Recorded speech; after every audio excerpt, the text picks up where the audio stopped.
I want you guys to understand this because you're watching Haqiqatjou. Maybe some of you are longtime fans, but liberalism is not like an okay opinion in Islam. Like when I say liberalism, what do I really mean? People have this, they think that liberalism means like someone who is like a Muslim who listens to music. A Muslim who listens to music, this is liberalism. We need to go to war on these Muslims that are listening to music. And this is like a huge, these are the liberals. Or the Muslim women that aren't wearing hijab. These are the liberals. We have to go to war with these Muslim women that are not wearing hijab.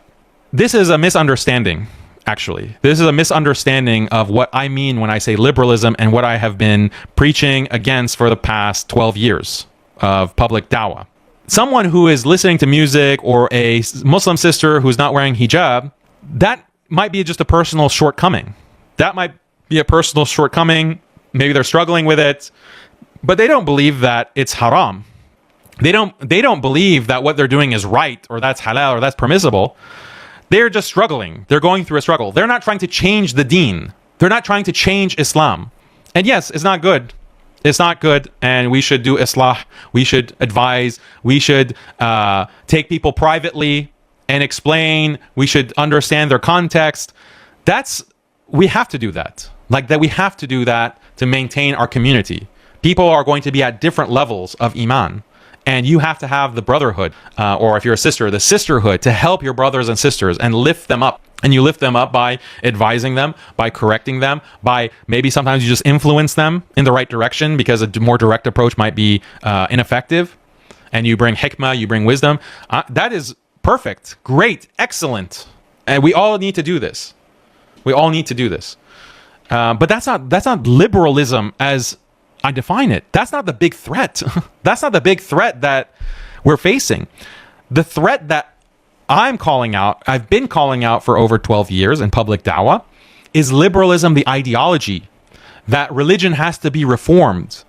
The illiberal aspects of Islam have to be negated, or they have to be changed in order to accommodate Western values. That is a massive project. It is a massive and deadly project that has been taking place since the past 200 years with European colonialism. Colonialism was the deployment of this ideology throughout the Muslim world. And it is a bloody ideology that has been imposed by force to turn Muslims into atheists. And it is extremely dangerous. Why? Because in the past 200 years, this same project has been applied to other religious groups.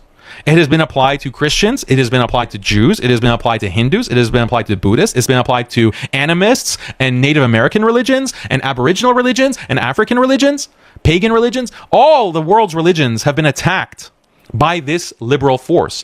And we see within all of these religions that they slowly secularize. They become more atheist. They become more atheist, not just in the fact that they are less practicing of their religious traditions and their religious rituals and their religious laws. Yes, they are not only less practicing of those laws, they have abandoned their laws. They have abandoned their traditions. They have, deleted them. Their religions have been destroyed. And that's what's happening to Islam as well. It's not that, not as many women are wearing hijab, or more Muslims are listening to music, or more Muslims are engaged in like gender mixing, for example, or any number of other points that you can make. Yeah, that's not good. That's not good. But if you look at Muslim history, there are different segments of time and places where Muslims are at different levels of practice. But Islam was preserved. It persevered. It persisted over time.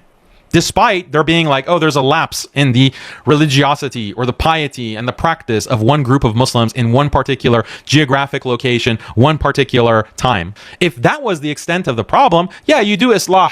You go and you advise. You try to raise the level of iman and piety of yourself and others around you. And the ummah will survive. The ummah will survive in the future, inshallah. But that's not the problem. The problem is that liberalization is destroying the religious values, the religious laws. It's one thing, I keep going to a hijab example because it's very common. It's one thing to say that, okay, I have my own personal struggles and therefore I'm not going to wear hijab. I have my own challenges and I'm on a journey. Some people, yeah, we make fun of that sometimes, but that in itself is not good. It's not good. And but we have to encourage those Muslim sisters to do better. Fine. But put that on one side. On the other side is a person that you might not even call a Muslim at that point, who says, actually, it's my body, my choice. And I want to be equal to men, and it's my choice. I decide if I want to cover my hair or not. I don't care what God says. I don't care what Islam says. I don't care what the Quran says. I don't care what the Prophet ﷺ says. I make my decisions. It's my body, my choice. Do you see the difference?